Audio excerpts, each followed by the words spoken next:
Ozymandias is a sonnet written by the English Romantic poet Percy Bysshe Shelley.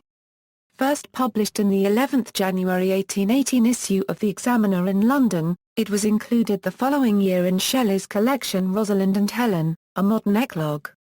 With other poems and after his death in a posthumous compilation of his poems published in 1826. Ozymandias is regarded as one of Shelley's most famous works and is frequently anthologized. In antiquity, Ozymandias was an alternative name for the Egyptian pharaoh Ramesses II. Shelley began writing his poem in 1817, soon after the announcement of the British Museum's acquisition of a large fragment of a statue of Ramesses II from the 13th century BCE, and some scholars consider that Shelley was inspired by this. The 7.25-ton fragment of the statue's head and torso had been removed in 1816 from the mortuary temple of Ramesses at Thebes by the Italian adventurer Giovanni Battista Belzoni. It was expected to arrive in London in 1818, but did not arrive until 1821. Shelley wrote the poem in friendly competition with his friend and fellow poet Horace Smith, who also wrote a sonnet on the topic. Smith's poem would be first published in the Examiner a few weeks after Shelley's sonnet. Both poems explore the fate of history and the ravages of time, that all prominent men and the empires they build are impermanent and their legacies fated to decay and oblivion. Shelley and Smith both contrast this fate to the lasting power of art. Writing and publication history. Publication history. The banker and political writer Horace Smith spent the Christmas season of 1817–1818 with Percy Bysshe Shelley and Mary Shelley. At this time members of Shelley's literary circle would sometimes challenge each other to write competing sonnets on a common subject. Shelley, John Keats and Leigh Hunt wrote competing sonnets on the Nile around the same time. Shelley and Smith chose a passage from the Greek historian Diodorus Siculus, which described a massive Egyptian statue and quoted its inscription, "King of kings Ozymandias am I. If any want to know how great I am and where I lie, let him outdo me in my work." In the poem Diodorus becomes a traveller from an antique land. The two poems were later published in Leigh Hunt's The Examiner, published by Leigh's brother John Hunt in London. Shelley's was published on January 11, 1818 under the pen name Galliarists.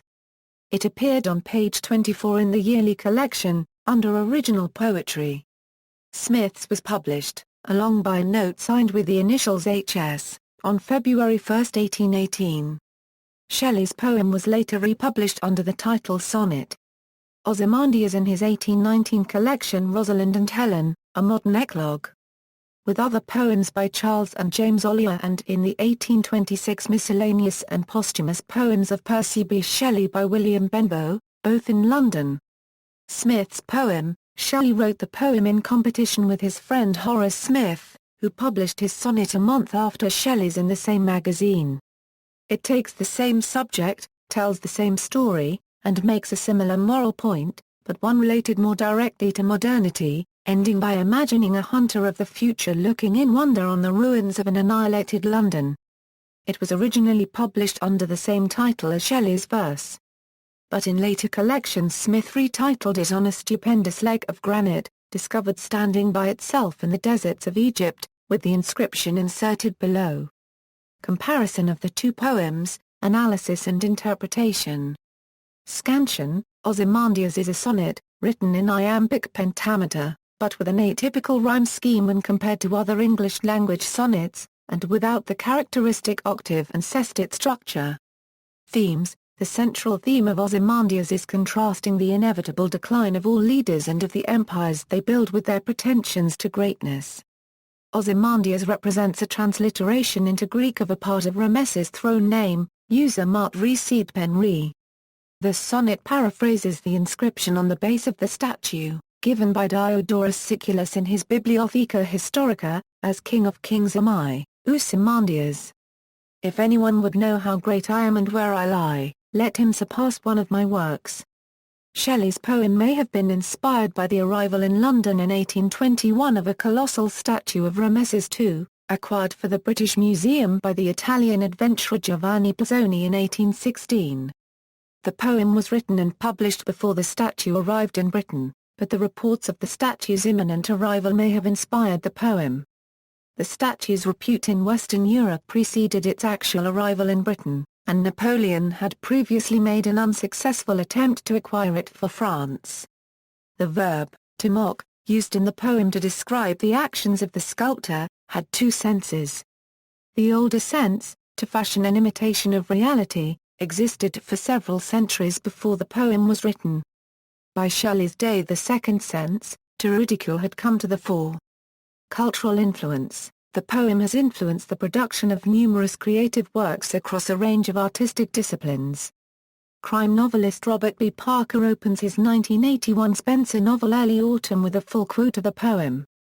The writer Alan Moore named a superhero Ozymandias in his 1986 €87 comic book miniseries Watchmen and recited the poem in the course of the story. The third-to-last episode of the American television series Breaking Bad, titled Ozymandias, was directly influenced by the poem's content, and draws on the poem's theme of greatness and collapse. In a teaser trailer for the show's final 8 episodes, the entire poem is recited by lead actor Bryan Cranston. In the 5th season episode of the TV series Mad Men entitled Dark Shadows, copywriter Michael Ginsberg quotes the line "Look on my works ye mighty, and despair." Woody Allen's films Stardust Memories and To Rome with Love use the term Ozymandias melancholia, which Allen defines as the realization that your works of art will not save you and will mean nothing down the line. Musical works which reference the poem include a setting in Russian for baritone by the Ukrainian composer Boris Lyatishnsky, and the song Ozymandias from Glass Hammer's 2014 album Ode to Echo. A heavily modified version of Shelley's poem is recited by the character Handsome Jack in a trailer for the video game Borderlands, the pre-sequel. Who loses his corporate empire and life at the end of Borderlands 2. References. Further reading, Rodenbeck, John. OE Travellers from an Antique Land, Shelley's inspiration for Ozymandias, unregistered trademark A Life, Journal of Comparative Poetics, No. 24, 2004, ppA 121 148. Johnston Parr.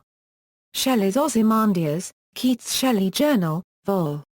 6. Waith, Eugene M. Ozymandias, Shelley, Horace Smith, and Deanon.